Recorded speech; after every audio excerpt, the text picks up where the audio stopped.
The moment the airplane wheels touched the runway in Sao Paulo, I felt something was wrong. Not fear, not nerves, something colder, like the air itself didn't want me there. My name is Isabella Moore.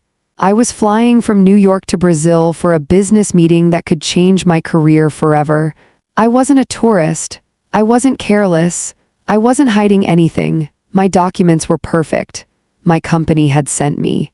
My presentation was ready, but the man at immigration didn't stamp my passport. He looked at his screen, then at me. Then he lifted a phone and spoke in Portuguese. 2 officers appeared. "Please come with us?" That sentence still echoes in my bones. I smiled nervously.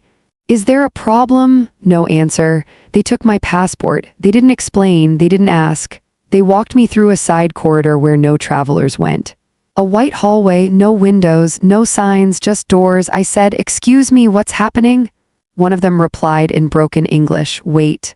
I waited, an hour, 2, 3, no food, no water, no explanation. Every time I asked, they said the same word, "Wait." People passed, planes landed, time moved, but I didn't. Finally, a man in a black suit entered the room. He didn't sit. "You cannot enter Brazil," he said. "Why?" I asked. He didn't answer. "I have a meeting," I said. "My company, you will return to the United States," he interrupted. I felt my heart pound. "On what grounds?" Silence. Then he handed my passport back. A red mark had been placed on one page. No stamp, just a code. They escorted me back to the plane like I was dangerous, like I was broken, like I was guilty of something I didn't understand. On the flight back, I stared at my hands. I kept thinking, what did I do? When I landed in New York, I expected relief. Instead, I found fear. 2 officers were waiting at the gate. "Miss Moore," one said. "Come with us." My legs weakened. They took me to a small room at JFK. White walls, 1 table, 3 chairs. They asked me questions for 5 hours: where I worked, who I met, what I planned in Brazil, who I knew, what websites I visited, what messages I sent. Again and again, they spoke to me like I was lying, like I was hiding, like I was a criminal. I cried, I begged. "I don't understand," I said. "Please tell me what's happening." One officer looked at me coldly. "Someone flagged you?" "Who?" I asked. He didn't answer. They finally released me. No apology, no explanation, just silence. I went home in a taxi, shaking. I took a shower and stood under the water like I wanted to wash the fear off my skin.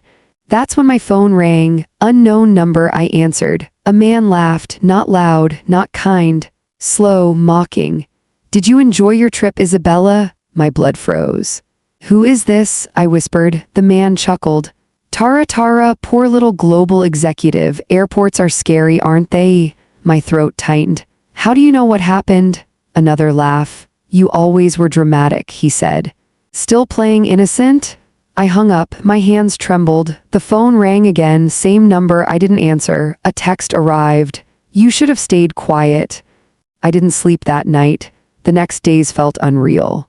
Every car outside sounded like surveillance.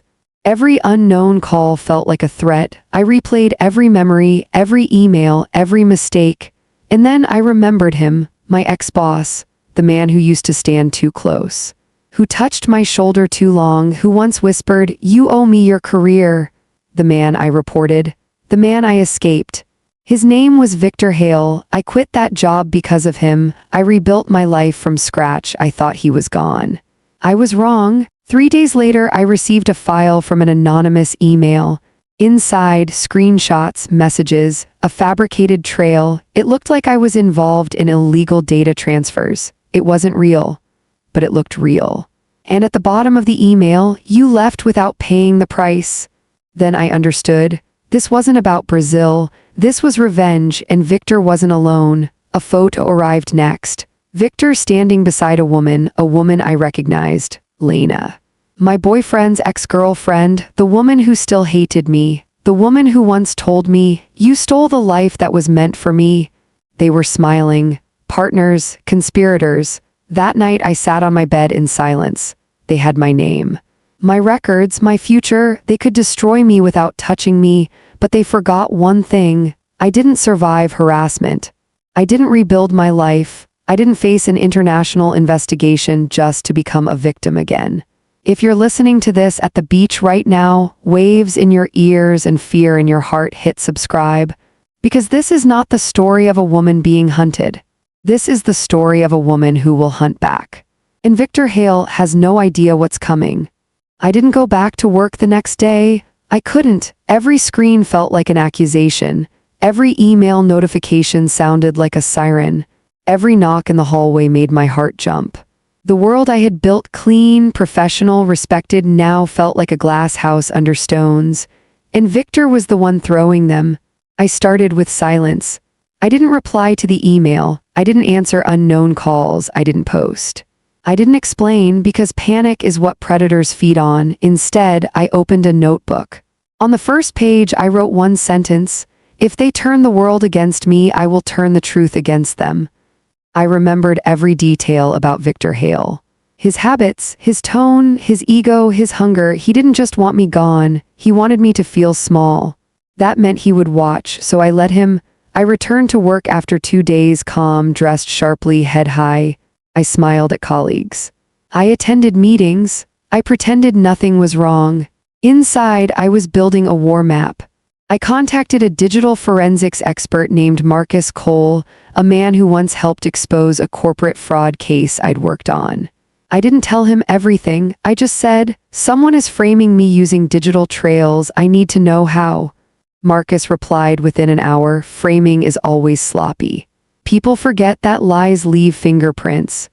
We met in a small cafe near Brooklyn Bridge. I slid the screenshots across the table. Marcus studied them quietly. "These aren't raw logs," he said. "They're composites. Built from pieces of real data." "Meaning?" I asked. "Meaning someone had partial access to your systems, or someone who knew how your old company stored records." My pulse tightened. "Victor."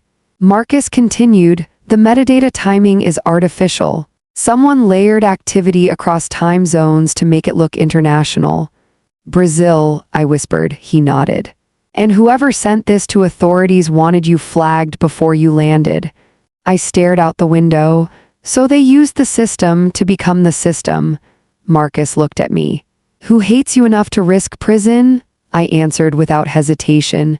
"My ex-boss." Marcus leaned back. "Then we don't start with emotion, we start with infrastructure."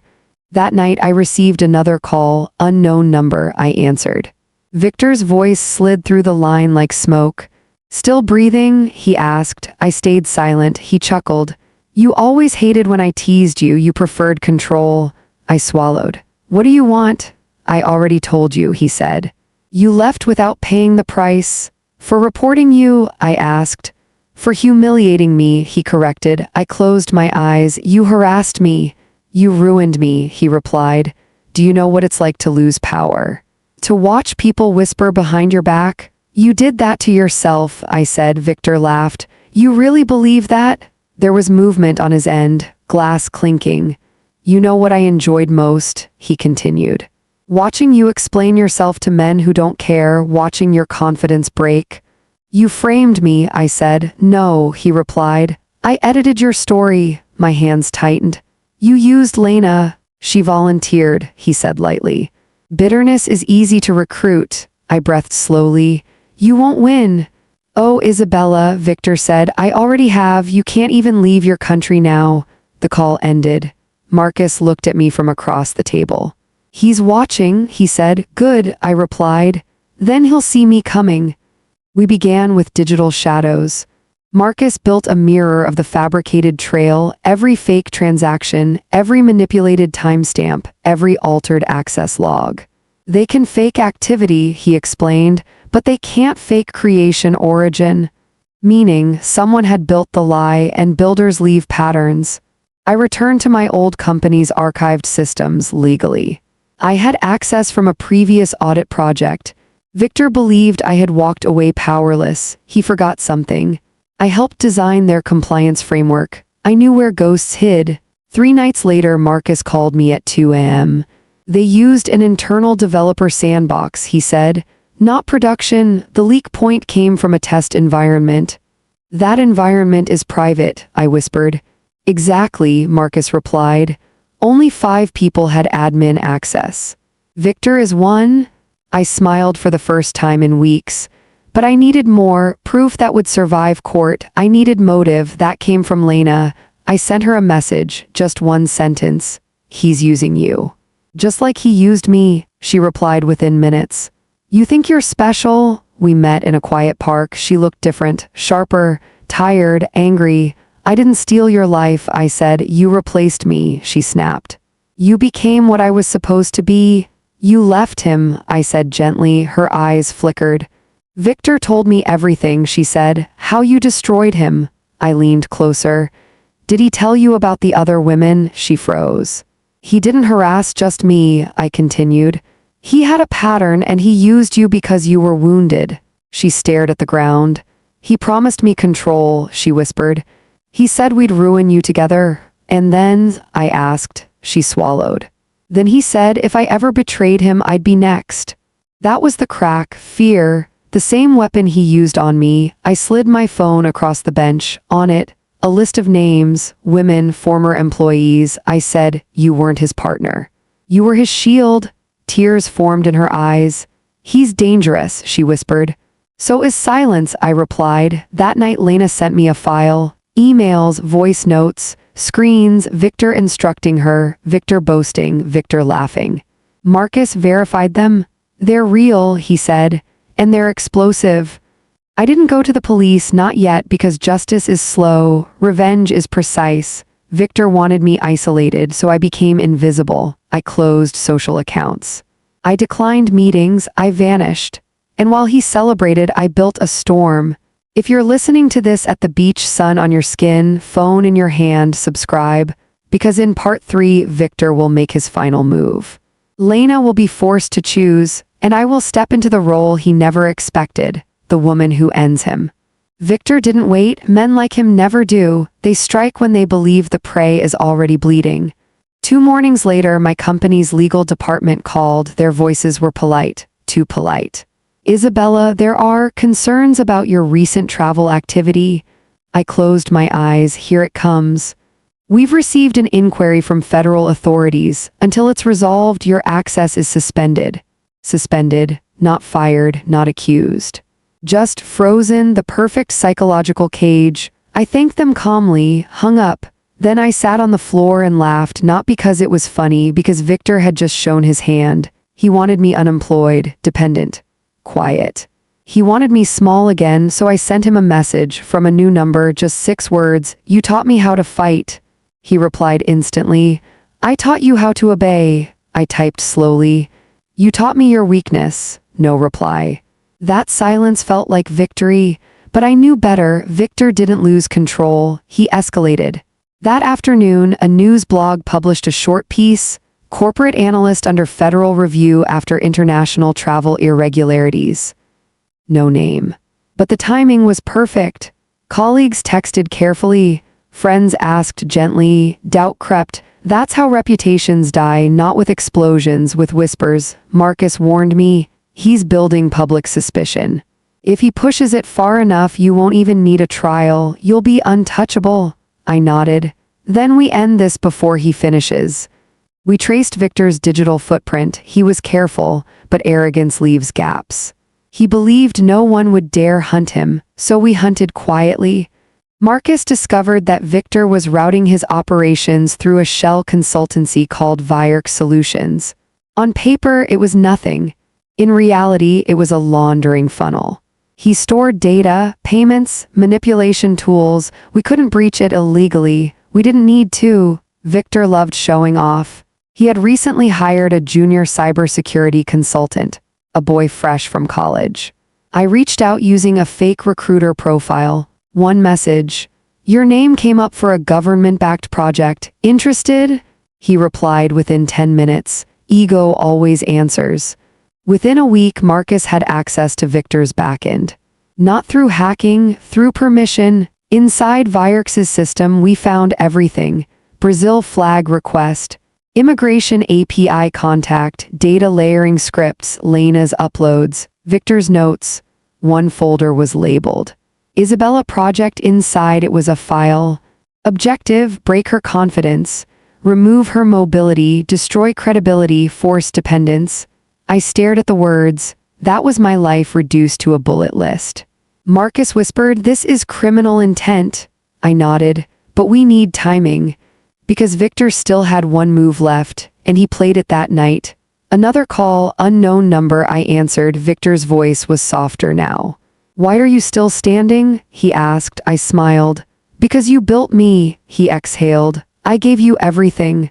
"You tried to own me," I replied. Silence. Then he said, "Tomorrow a federal subpoena will be issued." My heart skipped. "You will be publicly named." I leaned back against the wall. "And then?" I asked. "Then you disappear," he said, "or you come back to me, quiet, grateful, loyal." "I would rather burn," I said. He laughed. "You already are." The call ended. I didn't cry, I didn't panic. I sent one message to Lena. "Tomorrow he ends me. Tonight you decide who you are." She called within seconds. Her voice shook. "He's planning to leave the country," she said. "He has a flight booked." "Where?" I asked. "Switzerland," she whispered. "Private charter." Of course, men like Victor never fight, they vanish.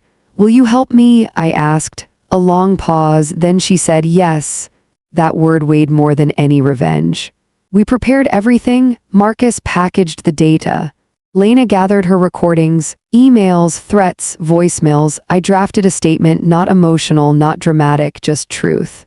At 6 a.m., as Victor's car pulled toward the airstrip, every file went out. To federal authorities, immigration services, my company's legal board, 3 investigative journalists. Simultaneously, he didn't know, not yet. At 6:42 a.m., he called me. This time, he didn't laugh. "What did you do?" he demanded. I stood by my window, watching the city wake. "I told the truth," I said. "You don't understand," he snapped. "You've started a war." "No," I replied. "I ended one." His voice cracked.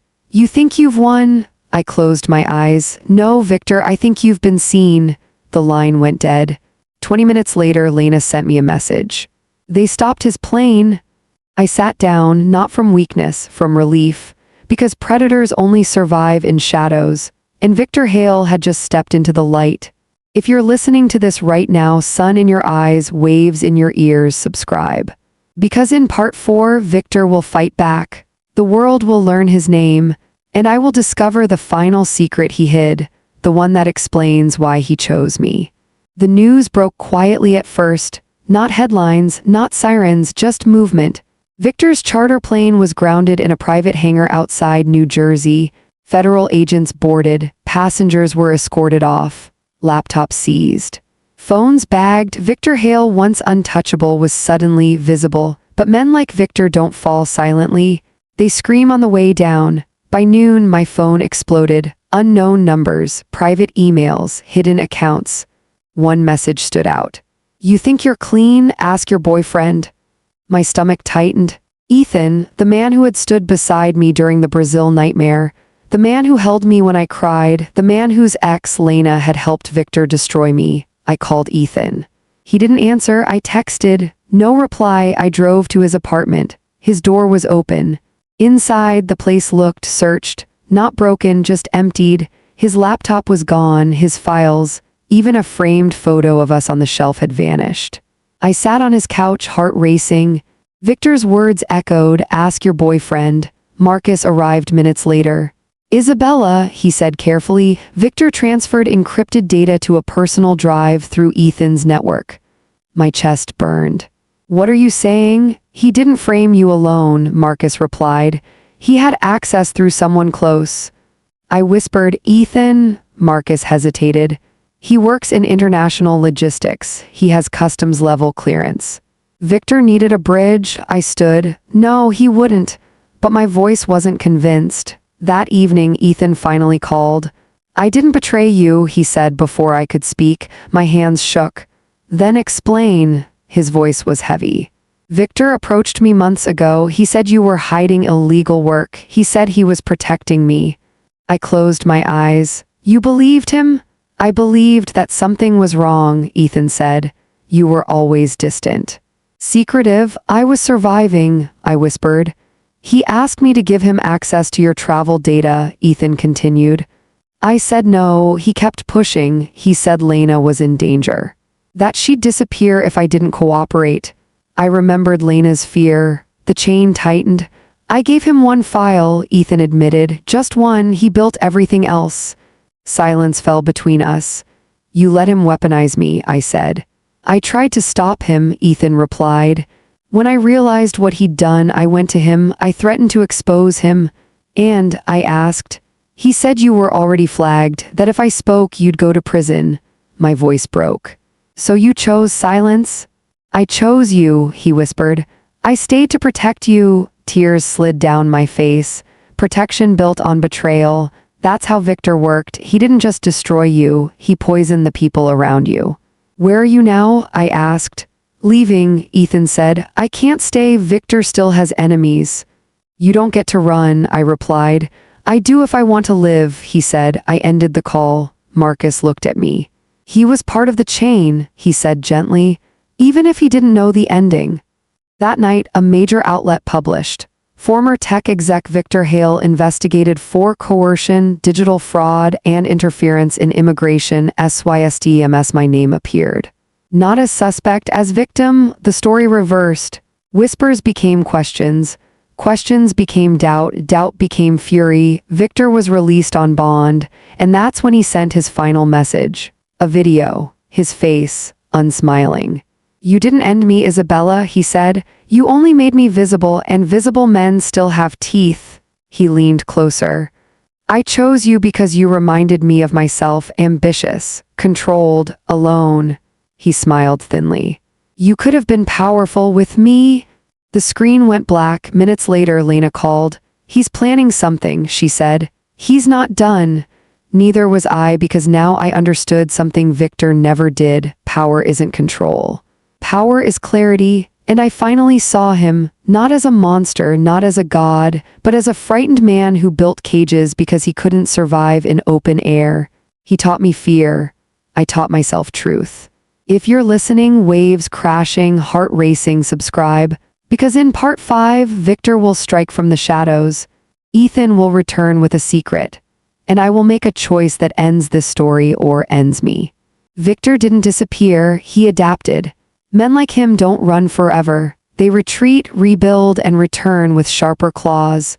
2 days after the article went public, my apartment building received a notice. Due to a reported security concern, this property will be under temporary monitoring. Monitoring, a polite word for watching. Someone had called in a risk profile on me. Again, different channel, same pattern. Victor was reminding me, you are never truly free. Marcus warned me. He's trying to keep pressure on you without touching you. And if I break, I asked. He wins without fingerprints, he replied. That night, Ethan appeared at my door, not by message, not by call. Physically, he looked exhausted, unshaven, eyes hollow. I shouldn't be here, he said. You shouldn't, I replied, but I let him in. He placed a flash drive on my table. I stole this from Victor's storage node before I left, he said. I didn't understand it then, now I do. What is it? I asked. A kill switch, Ethan whispered. Inside were scripts, trigger files, and timed releases. If activated, they would reflag me internationally, release edited files to immigration systems, trigger anonymous reports to 3 governments, rebuild the narrative of me as a threat, all automatically. All untraceable. Marcus's face darkened when he saw it. He built a ghost machine, he said. Even if Victor disappears, this thing keeps you hunted. Ethan lowered his head. I helped him design parts of this. I didn't know what it was for. I stared at him. You didn't know, I said, but you trusted the wrong man. Tears formed in his eyes. I thought I was protecting you. You protected your fear, I replied. He nodded. I want to fix it, he said. Victor still trusts me. He thinks I'm broken. I can get close. Marcus shook his head. That's suicide. Ethan looked at me. I owe you more than safety, he said. I owe you truth. Victor struck again the next morning. Another article not naming me, but describing a female corporate analyst previously detained abroad. The pattern was familiar. He wanted me tired. He wanted me doubting. So I stepped forward. I contacted one journalist, just one, and I told her everything. Not dramatically, not emotionally, logically, with files, with dates, with proof. She asked one question. Why didn't you speak sooner? I answered honestly. Because I thought survival meant silence. Her article changed everything. It didn't paint me as a victim. It painted me as a system flaw. A woman who exposed how easily borders could be weaponized. Governments began asking questions. Immigration agencies ran audits. Victor's power began collapsing. That night, Ethan called me from a private number. I'm with him, he whispered. My heart stopped. He's angry, Ethan continued. He thinks I'm still loyal. Where are you? I asked. A warehouse in Jersey, he said. He's planning to activate the kill switch. Marcus typed furiously. We can't neutralize it remotely? Then I will, Ethan said. Silence. You'll die, I whispered.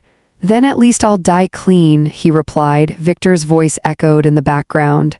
Who are you talking to? Ethan looked at him. To myself, he said, the line cut. Minutes passed like years. Marcus tracked signals. They're booting the system, he said. My hands shook. I didn't pray. I waited. Then a new signal, Ethan's voice. He's down, he said breathlessly. Not dead. Just stunned. What about the system? Marcus asked. I'm inside, Ethan replied. Give me 30 seconds. I closed my eyes. 30 seconds. 20, 10. Marcus's screen changed. The scripts collapsed. The automation failed. The ghost machine died. Ethan whispered, it's over. Sirens sounded. Victor screamed. The call ended. By morning, Victor Hale was arrested again, this time for obstruction, intimidation, and conspiracy. Ethan surrendered himself. He testified fully, openly. I watched him walk into custody, not as my lover, not as my protector, but as a man finally standing in truth. I didn't hate him. I released him. Because revenge that consumes everyone is just another cage. Victor lost everything, not dramatically, not with headlines, but with silence. Accounts frozen, networks severed, power evaporated. He became what he feared most, irrelevant. Weeks later, I received a message from immigration authorities. Your profile has been cleared. You are free to travel. I held my passport. It felt heavier, not with fear, with ownership. If you're listening now, waves brushing your feet, heart still racing, subscribe. Because in part 6, I will face Victor one last time. Ethan will make his final choice. And I will learn what freedom truly costs. This story ends where it began, at an airport. Airports no longer frightened me. They no longer felt like cages made of glass and authority. They felt like doors. Open ones. 3 months after Victor Hale's final arrest, I stood inside JFK again. Same terminals. Same voices. Same echo of rolling luggage. Different woman. In my hand was a boarding pass to Sao Paulo, Brazil. The place where my life had been shattered. The place where I had been turned into a ghost. Now it would become proof. I walked toward immigration. Each step felt like memory. Each breath felt like courage. The officer scanned my passport. Typed, paused, looked at his screen. My heart didn't race, it stood still. He stamped the page. Welcome back, Miss Moore. That sound, ink hitting paper, was louder than any revenge. I stepped forward, free, but freedom is never just movement, it is confrontation. 2 days later, I stood in a quiet detention room inside a federal building. Across from me sat Victor Hale. Older, smaller, no suit, no power, just a man with tired eyes. He didn't smile. You came, he said. I finished, I replied. He studied me like he used to, measuring, calculating. You think you won, he said. I don't think about you anymore, I replied. That hurt him more than anger ever could. You destroyed me, he whispered. No, I said calmly, you destroyed yourself. I just stopped carrying your lies. Silence filled the room. You were talented, he said. You could have been unstoppable. I am, I replied. He leaned forward. Do you hate me? I looked at him, truly. For the first time, not as a threat. Not as a shadow, just a man. No, I said, I outgrew you. That ended him. A week later, Ethan's letter arrived from detention. He wrote, I don't expect forgiveness. I don't deserve return. But I wanted you to know you taught me what integrity looks like. I folded the letter, not with pain, with closure. Ethan would serve time. Victor would disappear into history. Lena started over in another state. Marcus returned to his quiet work, and I stood on a balcony in Sao Paulo watching the city glow, not as a victim, not as a survivor, as a woman who reclaimed her name, because the truth is this: they tried to erase me.